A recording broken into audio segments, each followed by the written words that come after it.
que tu as ouvert ton cœur et tu t'es donné à lui. Amen. Tu as de l'importance aux yeux de Dieu. Que personne ne te prouve le contraire. Que personne ne te prêche le contraire. Qu'on te reprenne, qu'on te dise quoi que ce soit. L'amour de Dieu doit être la base qui te motive d'aller dans sa maison. Doit être la fondation qui te pousse toujours d'aller dans la maison de l'Éternel. David a dit, je demande à l'Éternel une chose, que je désire ardemment. Je voudrais habiter toute ma vie dans la maison de l'Éternel. Pour faire quoi? Il dit pour me contempler sa magnificence et me rassasier de sa sainteté. L'Éternel est une nourriture. Ton Dieu est une nourriture. Alléluia. Ça nourrit ton esprit. Nourris-toi de l'Éternel. Nourris-toi du Seigneur Jésus-Christ. Et l'apôtre Paul exprime cela d'une autre manière. Il dit, je vous fortifie vous toujours dans le Seigneur. Frère, rien à l'extérieur ne peut t'amener à être fortifié. Tu dois être fortifié de l'intérieur pour affronter les tempêtes, les vagues à l'extérieur. Voici pourquoi il dit, fortifiez-vous toujours dans le Seigneur. Parce que quand tu regardes dans le Seigneur, tu vois le Seigneur est saint. Donc je suis saint. Même si les hommes disent que tu es pécheresse, tu es ceci, mais tu dois d'abord réaliser ton identité, ta position en Christ. Christ a été fait pour toi sainteté. Donc la sainteté est déjà en toi. La sainteté que tu cherches, tu ne t'es pas physiquement. Non, c'est déjà en toi. Réalise déjà que c'est en moi. C'est déjà en moi. Si Christ est en moi, la sainteté est en moi. Si Christ est en moi, la justice est en moi. Il y a une force en moi. Il y a une capacité en moi. Il y a des choses qui sont en moi. Au reste, fortifiez-vous toujours dans le Seigneur. Et il réjouissez-vous toujours. Toujours dans le réjouissez-vous toujours dans le Seigneur. Frères et sœurs, tout peut être chaotique autour de ta vie. Mais si tu as appris à mettre ta joie dans les choses éternelles, dans celui qui est ressuscité, frère, tout est sombre autour de ta vie. Tu te vois seulement quelqu'un qui se lève le matin, qui commence à rire, qui commence à sourire. Pourquoi? Parce que tu as réalisé que celui qui t'a aimé, on l'a mis dans la tombe, mais il n'est pas resté dans la tombe. Il est ressuscité, il est vivant. Celui que j'adore est vivant. Il est monté au ciel des cieux et ici assis à la droite de Dieu le Père. Il est vivant, frères et sœurs. Il est vivant. Et tu commences à sourire. Alléluia. Réjouissez-vous toujours dans le Seigneur. Et là tu réalises que ta louange a un sens. Parce qu'il est vivant. S'il est vivant, il écoute. S'il est vivant, il est capable de se mouvoir. Alléluia. Réalise la profondeur de l'amour de Dieu. Amen. Frères et sœurs, les sorciers viennent aussi à l'église. Hein? Est-ce que vous comprenez? Yes. Et ils viennent pour faire le travail de leur père. Voici pourquoi on doit élever les tendants dans la prière. Amen. On doit être un peuple de feu. On doit être un peuple qui prie. Pour que lorsqu'ils viendront au milieu de lui, soient déstabilisés. Vous verrez les gens qui vont agoniser. Oh, je suis en train d'étouffer. Oui, oui. Tu es rentré dans de mauvaises atmosphères. Alléluia. La Bible déclare que le méchant ne tiendra jamais dans l'assemblée des justes. C'est vous comprenez ce que je suis en train de dire. Alléluia. Donc, frères et sœurs, les grâces. Si tu vois une sœur ou un frère qui commence à te mettre des idées dans la tête, c'est pas toi de lui. C'est ce que l'apôtre Paul dit. Amen. C'est pas toi, conserve ton cœur pur. Proverbe 4 dit, garde ton cœur plus que toute autre chose, car de lui viennent les sources de la vie. La vie, c'est ton cœur. C'est pas d'abord ton corps. Tu te réveilles le matin, au jour, ce n'est pas d'abord le corps et le serviteur de l'esprit. Vous comprenez? Le corps sert l'esprit. Donc tout ce que l'esprit décide, c'est ce que le corps fait. Donc ne privilégie pas d'abord ton corps. Privilégie l'esprit. Même si tu te réveilles le matin, tu sens que le corps a mal. Parle ce que tu vois en esprit. Amen. Et c'est ce que le corps verra. Est-ce qu'on est ensemble? Amen. Ok, permettez-moi juste en 20 minutes. Ok? En 20 minutes. Wow. Michel se fait confiance. Amen.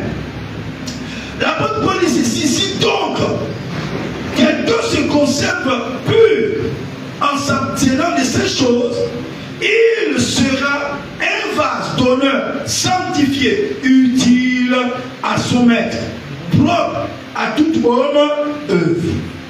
On a été créé en Christ, selon, comment on appelle ça, Éphésiens chapitre 2, le verset 10. Pour les bonnes œuvres. Nous sommes l'ouvrage de Dieu en Christ. On a été créé pour voir les bonnes œuvres. Alléluia. Amen. Mais tu ne pourras pas produire ces bonnes œuvres si tu n'es pas purifié, si tu n'es pas sanctifié. C'est-à-dire mis à part pour Dieu. Frères et sœurs, nous devons comprendre ceci, que nous vivons une époque où beaucoup veulent, n'est-ce pas, voir la gloire de Dieu. Mais peu sont prêts à devenir des canaux de cette gloire. Pourtant, Dieu ne cherche pas simplement, n'est-ce pas, des spectateurs. Nous ne venons pas à l'église pour être des spectateurs, mais des vases, des canaux, des instruments préparés par lesquels il peut déverser sa gloire sur la terre. Amen. Alléluia. Amen. Dieu veut déverser sa gloire sur la terre. Le canal ou un vase choisi, pur et sanctifié, il sera, 2 Timothée chapitre 2, le verset 21, il sera un vase d'honneur.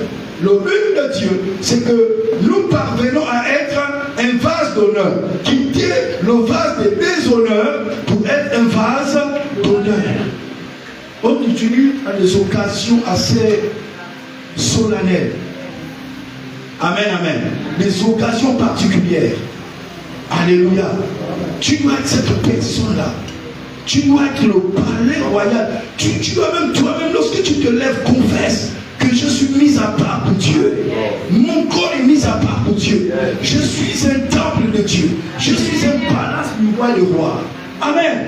Je suis la forme de son corps, le temple de son esprit. Est-ce que vous comprenez? Il faut dire oui à la parole de Dieu. Attache-toi à la parole de Dieu. Proclame la parole de Dieu. Il faut apprendre à proclamer la parole de Dieu dans ta vie. N'attends pas seulement d'être à l'église. Non. Ce que tu déclares là, frères et sœurs, c'est ce que tu deviendras. C'est ce que tu vivras.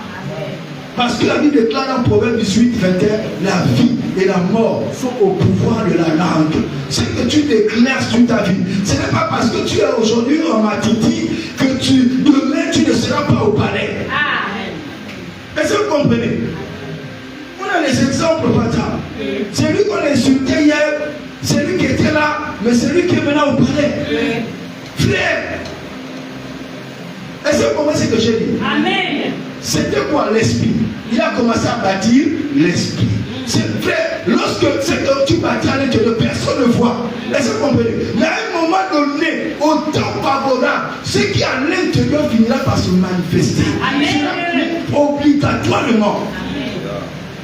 Vous comprenez? Amen. Donc ce que tu vis là, c'est ce que sont les pensées que tu as accumulées depuis fort longtemps, des années, année après année. C'est ce que tu es en train de vivre.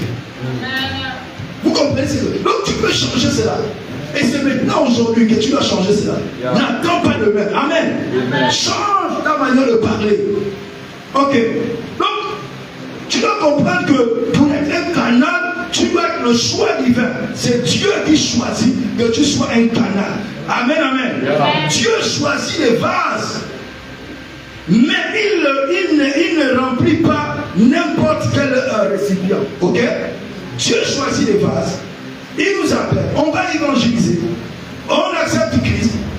Mais il ne va pas te remplir à tous les coups. Est-ce que vous comprenez? Parce qu'il y a un prix à payer. Il y a la séparation. Tu vas te séparer sur le prix à payer. D'autres, ça va faire mal.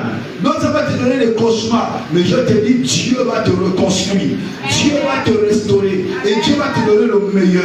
Amen. Alléluia. Amen. Paul a été appelé dans Actes chapitre 9, le verset 15. Le verset 15. Actes chapitre 9, le verset 15. Dieu vient se révéler à Ananias qui était à Damas. Va lui dire à Barnabas, autant pour moi, va dans telle rue, tu trouveras quelqu'un qui est en train de prier. C'est un instrument que j'ai choisi. Paul est qualifié de vase d'élection. Dieu l'a choisi pour porter son nom, pour porter sa gloire. Un vase préparé pour porter le nom de Jésus. Amen. Amen. Maintenant, la condition du canal, c'est la pureté. Amen. La condition du canal, c'est la purité. Et c'est là où ta responsabilité individuelle est engagée. Donc je prendrai l'exemple d'un tuyau sale qui pollue de l'eau. Le plus souvent, lorsqu'il y a des grands travaux au niveau de canalisation du circuit d'eau, d'accord, on fait des grands travaux, on coupe à un endroit où il y a de la boue. Il arrive souvent que la boue entre dans les tuyaux. Et lorsque on remet l'eau en circulation, qu'est-ce qui se passe? Les premiers qui vont ouvrir les robinets verront une eau boueuse sortir, une eau de mauvaise qualité sortir. Est-ce que vous comprenez cela? Donc le but d'être un canal, c'est de laisser couler, n'est-ce pas, le flux ou de l'eau. Mais dans notre cas, c'est de laisser couler la gloire de Dieu. C'est de laisser couler, n'est-ce pas, le flux de l'onction de Dieu. Amen, amen. Donc, comme un tuyau sale pollue l'eau, un cœur souillé altère la gloire de Dieu. Un cœur souillé altère la gloire de Dieu. Un cœur souillé, je ne sais pas trop, contamine la gloire de Dieu. Empêche Dieu de se manifester complètement. Et vous savez que Dieu a horreur de mélange. Vous comprenez? Dieu a horreur de mélange. Regardez ce qu'il dit dans Apocalypse. Lorsque vous lisez le livre d'Apocalypse, que ce soit Apocalypse chapitre 2, il parle à l'église de la Odyssée. Il dit, parce que tu n'es ni froid, ni chaud, mais tu es tiède. C'est-à-dire, tiède, c'est une nature mélangée. Est-ce que vous comprenez ça? Dieu n'aime pas le mélange. Soit tu es froid, si tu es froid, Dieu va te réchauffer. Amen, amen. Soit tu es complètement chaud. Est-ce que vous comprenez? Mais tu ne peux pas être mélangé froid, mélangé chaud. Les chrétiens mélangés là. Il dit, ma bouche te vomira. Dimanche, tu es à l'église, samedi, tu es dans les temples de Madja. Sans cause, ça c'est une autre dimension de séparation. Vous comprenez? Si vous êtes encore dans l'église, il faut vous en séparer, débarrasser. C'est très grave, c'est très dangereux. Les gens pensent que nos associations extérieures n'impactent pas. Si, il y a une dimension. Amen. Dans cet enseignement, il y a tellement de portes. Ok? À l'extérieur, lorsqu'on va s'associer à, je prends par exemple, ce qui peut te souiller. Paul dit ne mangez pas de viande sacrifiée aux idoles. C'est-à-dire qu'on avait constaté qu'il y a des frères. Tu parlais t'asseoir avec des idolâtres et lorsqu'ils sortent des sacrifices, toi aussi tu peux t'attabler et manger. Mais qu'est-ce que tu es en train de faire? Parce que ça a été offert à des divinités. Et ça, vous comprenez ça? Toi, en mangeant, tu participes. Tu t'assieds à la table de cette divinité-là. Et tu es sous le contrôle de cette divinité-là. Donc, tu dois prendre tes responsabilités, te séparer. Amen, amen. Pour ne pas être sous le contrôle de certains démons. Et c'est ce que nous faisons lorsque nous allons aussi visiter les charlatans. Lorsque tu rentres dans un temple, dans tout temple, il y a un esprit qui contrôle. Mais toi-même, tu as quitté eux-mêmes. Tu es allé te livrer. Que voudrais-tu que Dieu fasse? Dieu nous a créé moralement libre. Le Saint-Esprit peut te parler dans ton cœur, n'y va pas, n'y va pas. Tu as des luttes, mais Dieu y va quand même. Là, toi-même, tu t'es livré. Dieu ne pourra pas te protéger. Vous comprenez ce que je suis en train de dire? Donc, frères et sœurs, c'est très important. Séparez-vous. Vous-même, vous devez décider d'être pur. Un autre exemple de l'association. Amen. C'est lui, Paul dit, celui qui s'attache au Seigneur devient un seul esprit avec le Seigneur. Celui qui s'attache à une prostituée devient un seul corps avec la prostituée. Ça veut dire qu'en allant t'associer à cette personne-là, c'est-à-dire que ce que tu ne sais pas, c'est les alliances. C'est-à-dire que Dieu n'interdit pas parce qu'il veut te priver. Non. Il t'interdit parce que c'est très dangereux. Il n'y a rien de plus dangereux qu'il plaise à Dieu qu'un jour je vais vous enseigner là-dessus. Mais je pense que ce serait plus dans une retraite. Dans une retraite. Je vais venir vous enseigner sur la sexualité du sexe. Il n'y a pas quelque chose de très dangereux, très grave. Vous comprenez? Vous voyez seulement les gens, les formes à l'extérieur. Hein? Belle silhouette, ou beau garçon. Frère, tiré à cette épingle. Ce qui est à l'intérieur, tu ne sais pas. Je vous dis la vérité. Le corps n'est que... Mais c'est que la personne est à l'intérieur. Tu vas t'associer avec la personne. La personne te donne ce qu'elle a. Toi aussi tu récupères ce que la personne a. C'est là où vous voyez des personnes, au début elles étaient calmes. Mais dès qu'elles vont commencer à sortir avec les femmes, leur caractère va commencer à changer. Le comportement va changer. Pourquoi lorsque un homme ou une femme qui n'a pas encore connu d'homme ou de femme, elle est gênée dans certaines choses. Et ça, vous comprenez ça. Mais une personne qui est déjà partie avec plusieurs personnes, elle n'a plus de gêne. Elle ne se gêne plus. Et ça, vous comprenez. Et qu'est-ce qui fait ça? C'est les multiples alliances, les multiples esprits qu'elle a contractés. D'autres vont contracter les esprits de célibat. Oui. Tu te bats, tu vas prier, mais tu ne sais pas que c'est là où tu as pris ça. Ok, bref. On ferme la parenthèse. Amen. Alléluia. Amen. Donc on doit se conserver plus. Se conserver plus, c'est quoi? C'est refuser la compromission, le péché caché, les alliances impures. Ok? Les péchés cachés. Les alliances impures, les alliances contre la nature. Il y a tellement de choses là-dessus. Je prends juste un seul exemple. Les amourettes scolaires. On appelle ça comme ça. Les enfants ou les grandes personnes, à un moment donné, ils se sont tellement aimés, ils m'ont dit, bon, on va faire un pacte. On va faire l'alliance. Ils se blessent. L'autre aussi se blesse. Vous mélangez votre sang. Frère, sœur, vous êtes liés. Et si l'une des personnes décède, toi aussi tu dois t'attendre à décéder. Même si vous séparez, l'un va à gauche, l'autre à droite, vous ne parviendrez pas à vous stabiliser sentimentalement. Et certains d'entre vous ont des problèmes. Que Dieu vous en délivre. Amen. Il faut faire ce travail. Il faut briser ces alliances. Il faut briser ces liens. Sinon, ça va vous fatiguer. Vous êtes dans le Seigneur, ça vous fatigue. Amen. Ok, il y a les alliances par les actes, il y a les alliances par les paroles. Tu dis à une femme, non, sans toi, vraiment, je ne peux pas vivre. Sans toi, je ne pourrais plus prendre une autre femme. Ok, le jour où elle te quitte, tu vas te rendre compte que tu vas changer plusieurs femmes dans la maison. Tu vas changer plusieurs femmes, aucune ne restera. Pourquoi? À cause des paroles que tu as libérées. Tu libères la mort sur ta propre vie. Tu te condamnes, ce n'est pas un homme, c'est d'abord toi-même. Parce que la vie et la mort sont au pouvoir de la langue. C'est toi qui as parlé. Est-ce que vous comprenez? Donc il y a plusieurs choses comme ça.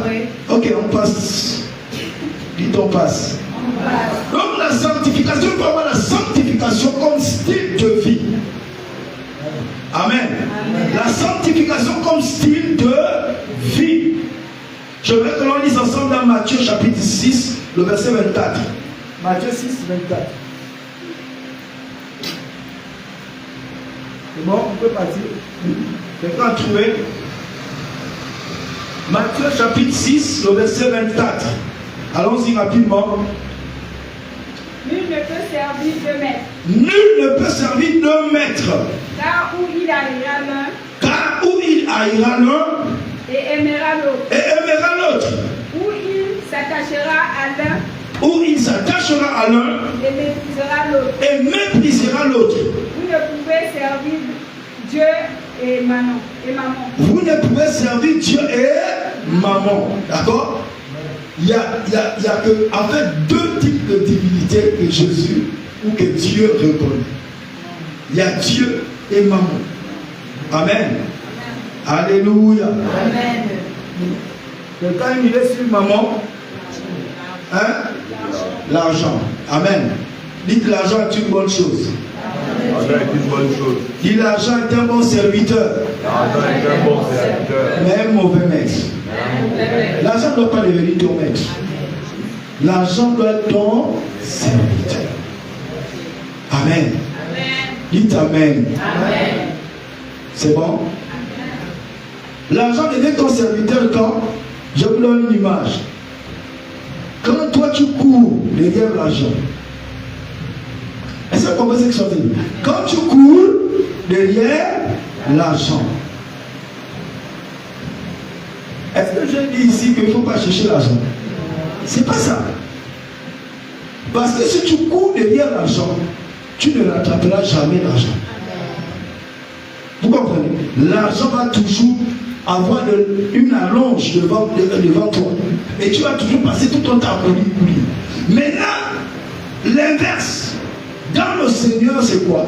C'est que Jésus a dit dans Matthieu chapitre 6, le verset 33, il dit cherchez premièrement le royaume des cieux et sa justice. Il dit et toutes ces choses. Dans toutes ces choses-là, il y a l'argent. L'argent, c'est du papier que les hommes ont imprimé. Mais derrière, il y a un esprit qui s'est levé. Est-ce que vous comprenez? Voici pourquoi, dès que tu deviens, tu atteins certains seuils de millions. Frère, il faut renforcer ta spiritualité en Christ. Cet esprit-là va te rencontrer. Est-ce que vous comprenez? Si tu es milliardaire païen, cet esprit à un moment donné va te rencontrer. Et c'est là où tout se joue. Soit tu te soumets à Dieu, soit tu te soumets à maman. Voici qu'on dit l'argent le poids à toi. Amen. Et avec l'argent, on est prêt à tout. Et l'esprit est venu se mettre derrière. Ce n'est pas Dieu qui a créé les papiers et le dollar, c'est Dieu qui a créé ça. C'est l'homme. Voici pourquoi Jésus avait pris l'effigie, n'est-ce pas, la pièce. Il a dit, la tête qui est là, c'est la tête de qui? Oh, Jules César. Remettez à César ce qui est à César. À Dieu ce qui est à Dieu. Le cœur là doit être à Dieu. Amen. Ton cœur doit être à Dieu. Parce que si ton cœur n'est pas à Dieu, frère, tu vas courir derrière l'argent, tu vas chercher l'argent, tu vas faire des fétiches. Tous ceux que vous voyez là, qui ne sont pas chrétiens, qui font des business, ils sont en plein dans les fétiches. Eux-mêmes se sont déjà soumis à maman. Tu vends une petite table, tu vas aller faire les fétiches. Qu'est-ce qui fait que toi, d'extraordinaire, tu vends des simples beignets et l'autre aussi fait des simples beignets, mais tout le monde traverse la personne là pour venir chez toi. Il y a quoi d'extraordinaire chez toi? Est-ce que vous comprenez ça? Qu'est-ce qui fait ça? C'est maman. Est-ce que vous comprenez? Amen, amen. Voici pourquoi nous aussi les chrétiens, on doit enseigner les nôtres. Est-ce que vous comprenez? On doit vous enseigner, ceux qui sont dans les business, on doit vous enseigner comment faire. Je vous ai toujours dit que ça c'est la photocopie.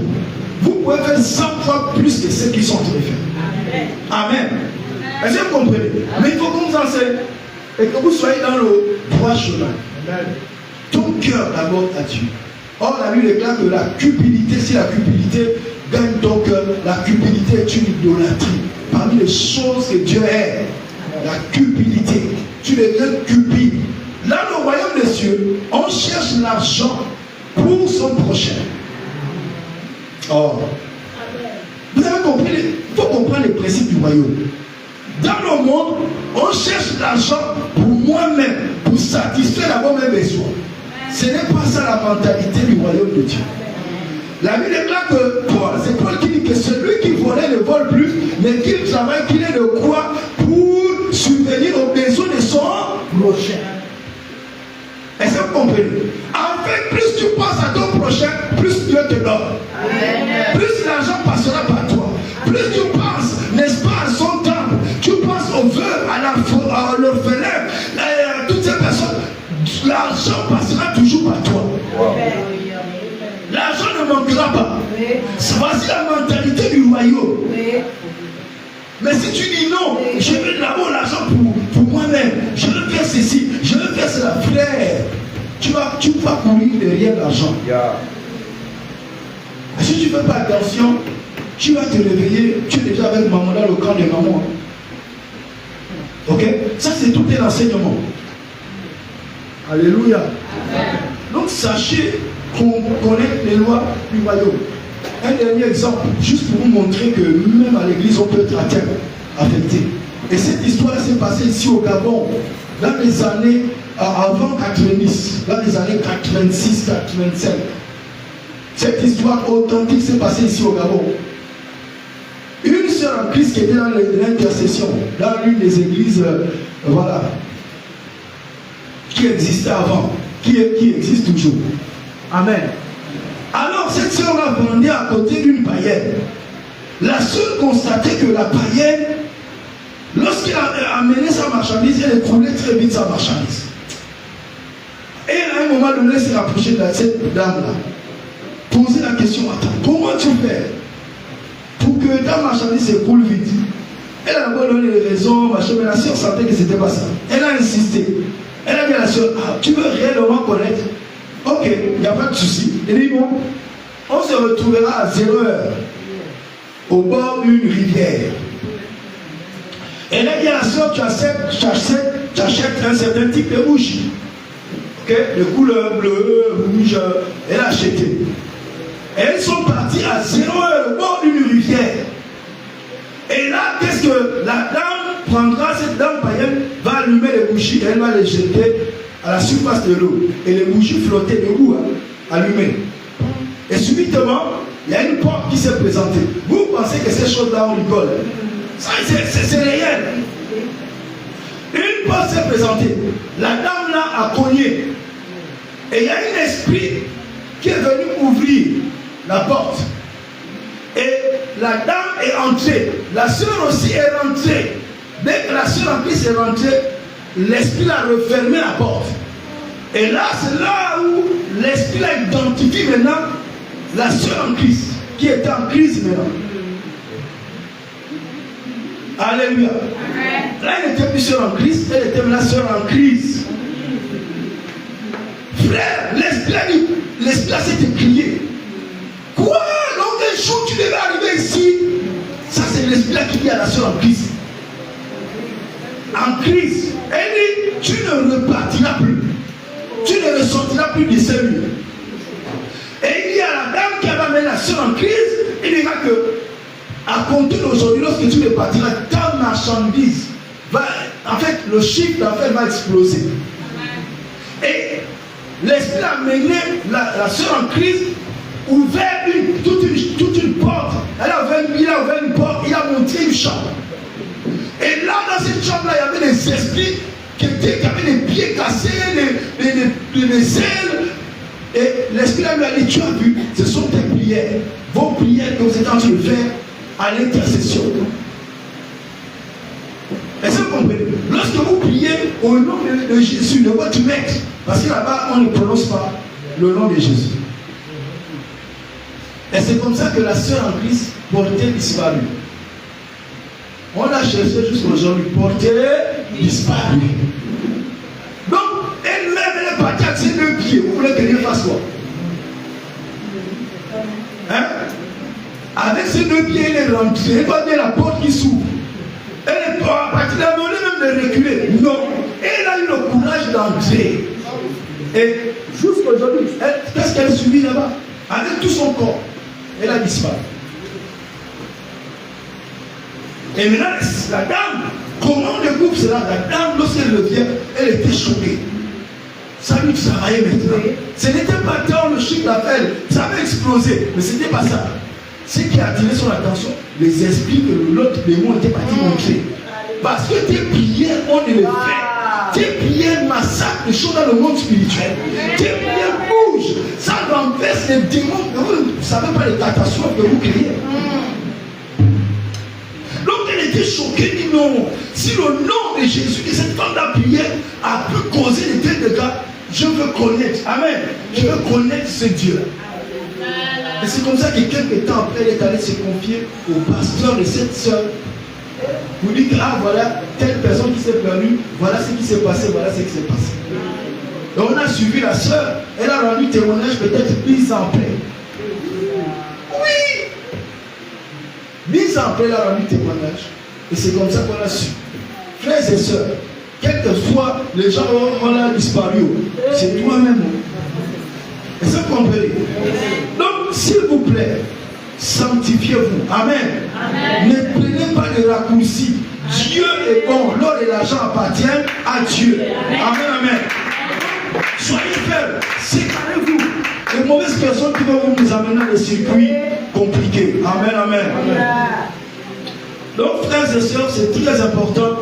Donc, la présence de Dieu doit traverser ta personne. Le canal ne brille pas, mais il fait passer la lumière. Amen. Un canal, tu n'es pas là pour te faire voir.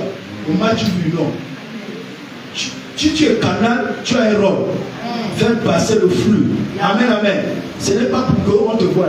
Tu peux être enterré, on ne te voit pas, mais le flux passe. Il y a des ministères dans l'église, non? Par exemple, ceux qui sont à l'intercession, on ne les voit pas toujours sur les strates. Et ceux qui comprennent cela. Ceux qui sont, par exemple, à la sécurité, il y a d'autres qui sont dans les vestiaires, dans les grandes structures. Et ceux qui comprennent, on ne les voit jamais dans la salle. Mais tu es en train de servir. Alléluia. Tu es en train de faire passer le flux. Et ceux qui comprennent cela. Le but, ce n'est pas d'être vu. Tout le monde n'est pas appelé à se tenir à l'estrade. Je vous dis la vérité. Jacques chapitre 1, il dit, ceux qui enseignent seront jugés sévèrement. Sévèrement. Nous qui nous tenons là pour enseigner là, Dieu nous jugera sévèrement. Alléluia. Parce que nous, par ce que nous enseignons, on peut détruire vos vies. Donc si tu n'es pas appelé, si Dieu ne t'a pas appelé à ça, ne convoite pas. Oh, parce que l'autre là-bas, il y a certains avantages. On nous voit, je ne sais pas, 3 phrases dites. Non. Amen. Alléluia. Amen. Si tu as dit que tu dois être à la porte, reste à la porte. Amen, amen. Amen. Vous savez combien d'années moi je viens comme d'abord membre de la sécurité, comme responsable du département. Alléluia. Amen. Donc j'ai fait mes classes. Amen. Je ne discutais pas, je ne cherchais pas à aller, oh je vais aller me mettre. Non. Ma place était là. Et là où j'étais très efficace. Amen. Amen. Je me rappelle un jour, on nous a amené à un mariage. Je contrôle le temps. Amen. On m'a amené à un mariage. On plutôt d'abord organisé un mariage au mess de la gendarmerie.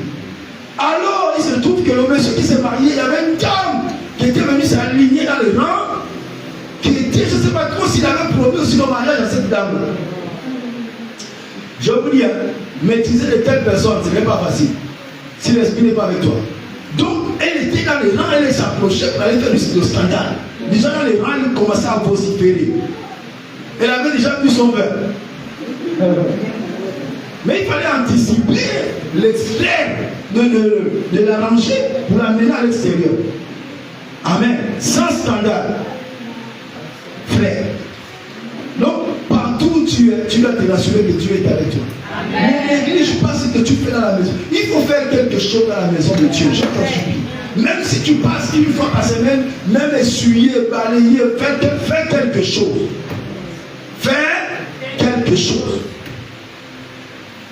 Parce que la bénédiction de Dieu est attachée où Dieu bénit ceux qui travaillent dans sa maison. Amen. Donc il faut faire quelque chose. Il ne faut pas être un vase inutile. Alléluia. Amen. Il faut faire quelque chose. Soit parmi les champs, soit dans un département. Faire quelque chose. Alléluia. Amen. Ok. Donc la gloire de Dieu ne vient pas pour flatter, mais pour transformer. 2 Corinthiens chapitre 3, le verset 18. Mais nous tous qui contemplons comme dans un miroir, amen, la gloire du Seigneur, nous sommes transformés à la même image de gloire en gloire. Est-ce que vous comprenez? La gloire de Dieu vient pour transformer, pour apporter la transformation. Que Dieu vraiment nous accorde cette grâce d'être transformé. Alléluia. Donc, un canal, on doit être aussi un canal de feu, un canal de vérité, un canal de guérison. Alléluia. Donc pour ce qui est un canal de feu, on va par exemple prendre l'exemple de Moïse, qui est dans Exode chapitre 34, le verset 29. Moïse descendant de quoi? De la montagne. La Bible déclare que son visage est quoi? Brillait. À telle enseigne que le peuple d'Israël ne pouvait pas fixer les regards sur son visage. Est-ce que vous comprenez?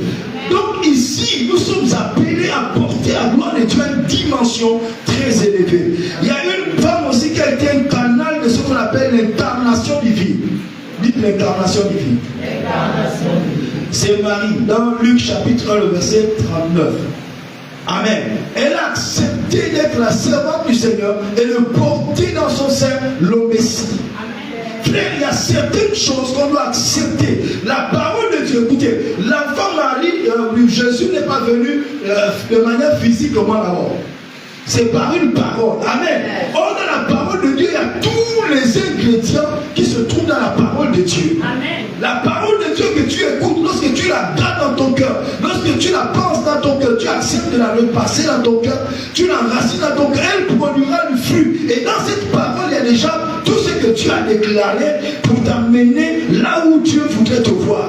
Que la grâce de Dieu vraiment te soit accordée et que le Saint-Esprit t'ouvre l'esprit pour que tu comprennes la profondeur de ces choses. Amen, amen. Amen.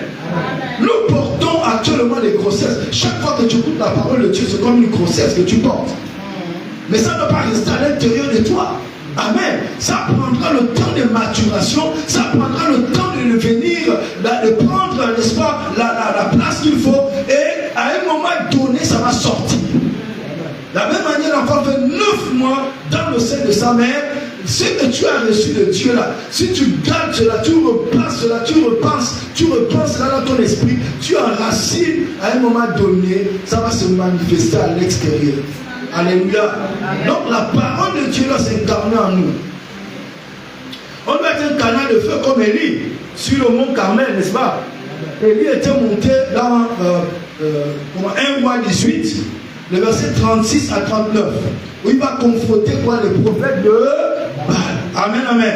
Un canal de feu. Frère, tu dois être un canal de feu. Sœur, tu dois être, Dieu te destine à être un canal de feu. Parce que sur la terre, tu seras confronté, n'est-ce pas, à des situations, aux sorciers, à toutes ces personnes-là. Tu dois être un canal de feu. Amen, amen. Et pour être un canal de feu, tu dois être une personne, une femme de prière. Ça nous ramène toujours à la prière. Amen, amen.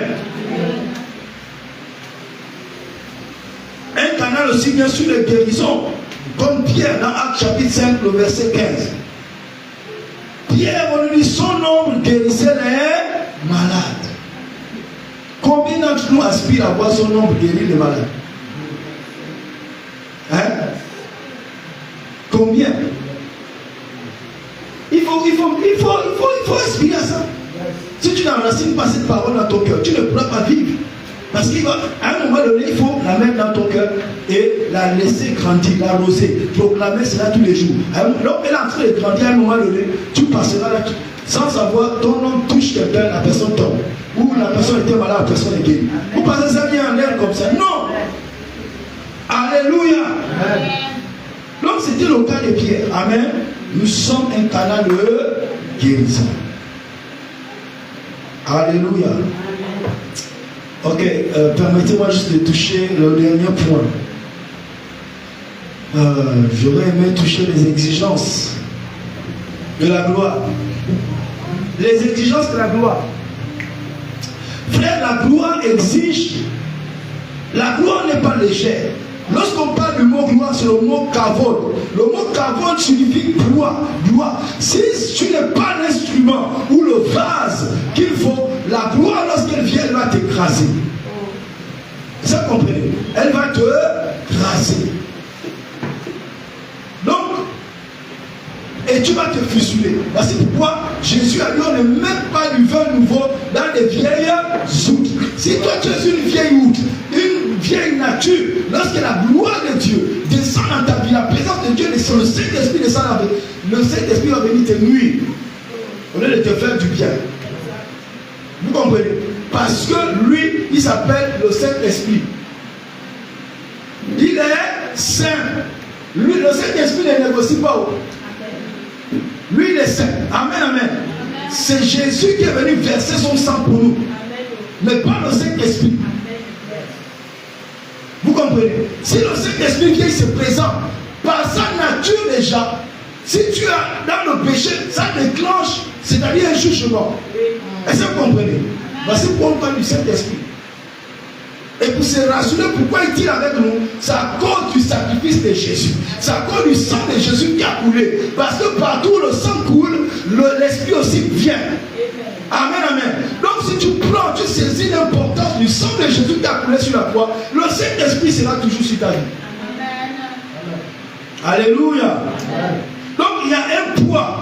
Ce poids exige que le vase soit renforcé par le caractère. Dites le caractère.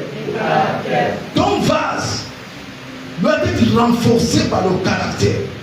Le caractère est la, si tu veux, la cuve qui porte le poids de la gloire de Dieu. Et le caractère, là, non, la Bible parle en grec, lorsqu'on pousse un peu les études, ça a le même mot que le mot statuette. Le caractère ne vacille pas, le caractère ne bouge pas. Est-ce que vous comprenez? Le caractère est quelque chose de posé, comme une statuette lorsqu'on la pose. Amen. Qu'il fasse, que le vent souffle ou que le vent ne souffle pas, qu'il fasse chaud, la statuette est là. Ton caractère ne doit pas changer selon les circonstances ou selon ce qu'on vient de dire. Tu dois développer un caractère, mais un caractère selon ce que la Bible dit. Dans Galates chapitre 5, le verset 21, 22. Or, le fruit de l'esprit, amen, amen, c'est le fruit, le caractère ne doit pas, c'est le fruit de l'esprit. Or, le fruit de l'esprit, c'est quoi? L'amour, la joie, la paix, la bonté, la bienveillance, et ainsi de suite, la longanimité, l'endurance, l'urée dans le Seigneur. Ce n'est pas comme, c'est un fruit de l'esprit, ça fait partie du fruit de l'esprit.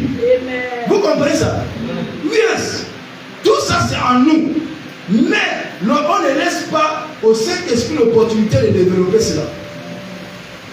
Dites avec moi, prophète, comment Dieu développe cela? Ok, je vais vous montrer comment Dieu développe cela. Amen. Et c'est notre sujet. Vous savez, nous sommes l'église, n'est-ce pas? Nous sommes dans l'église. Amen.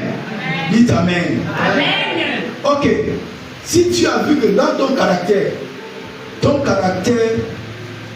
lorsque tu étais dans le monde, est-ce que tu as une sorte de caractère? C'est-à-dire que toi, on ne te pointe pas du doigt. Moi, on ne me parle pas, on ne me marche pas dessus. Est-ce que vous comprenez? Lorsque tu viendras à l'église, Dieu ne va même pas utiliser les païens, parce que les païens, tu as dit que non, sont des païens. Dieu va utiliser tes frères et soeurs en Christ pour te marcher dessus, pour te piétiner. Mais qu'est-ce que Dieu est en train de faire? Dieu est en train de comment on appelle ça? Dieu est en train de vouloir amener la maîtrise de soi à maturité. Amen, amen. Que tu apprennes à te maîtriser. Que lorsqu'on te touche un peu, que tu ne sois plus comme une allumette qui s'allume au quart de tout. Non. Alléluia. Ou qui explose la colère. Non. Est-ce que vous comprenez ça? C'est à l'église. Donc ce qu'on te fait à l'église, c'est pour t'amener toi-même à la maturité. Amen. Amen. Donc si toi tu vois ça maintenant, on m'a fait ceci, moi je vais sortir de l'église, sors pour partir. C'est ce qui est à l'intérieur de toi. Amen. Ok, une dernière image. Vous avez déjà vu une orange ou comment on appelle ça? Si on prend une orange, hein maman, on prend une orange, on la perce. Qu'est-ce qui sortira? Le jus d'orange qui est à l'intérieur. Bon, toi, lorsqu'on te prend, on te presse. Si c'est la colère qui sort, qu'est-ce qui est à l'intérieur de toi? La colère. Est-ce que pourquoi vous voulez dire ici? C'est pas ça. Lorsque la société là, te prend, te presse, tu vas commettre la fornication, l'adultère. Qu'est-ce qui est à l'intérieur de toi? C'est ce qui sort, c'est ce qui est à l'intérieur de toi. Pourquoi vous voulez blesser? Alléluia. Et c'est ce que Dieu fait. Parce qu'il y a des choses de fois qui sont en nous, qu'on ne sait pas. Des années, on transporte ça en nous. Hein. Mais Dieu va trouver l'occasion pour venir te frotter, pour que cela sorte. Mais toi, au lieu de prendre conscience que si ça s'est sorti, c'est que c'est à moi. Rentre dans les temps de repentance, de prière, de supplication, pour déraciner cela. Mais toi, tu vas maintenant te plaquer, tu vas te justifier. Frère, tu es sur le mauvais chemin. Tu es sur le mauvais chemin. Je vous dis, l'église c'est comme ça. Partez n'importe où. Vous quittez la phrase, vous allez ailleurs. Parce qu'une soeur t'a dit ceci. Va, soeur, Mais ce qui est en toi, Dieu va trouver encore l'opportunité. Peut-être là-bas, il va te faire pire. Quelquefois, ça fait mal lorsque c'est le leader. Le leader qui vient, qui te fait quelque chose, il te donne une parole. Tu es même choqué. Tu te dis, mais comment? Pourquoi il m'a fait ça? Mais oui, c'est ce qui est en toi qui le sort. Parce que ça doit sortir. Amen, amen. Donc Dieu nous utilise les uns pour amener les autres à la maturité du fruit de l'esprit. Qui est ton caractère?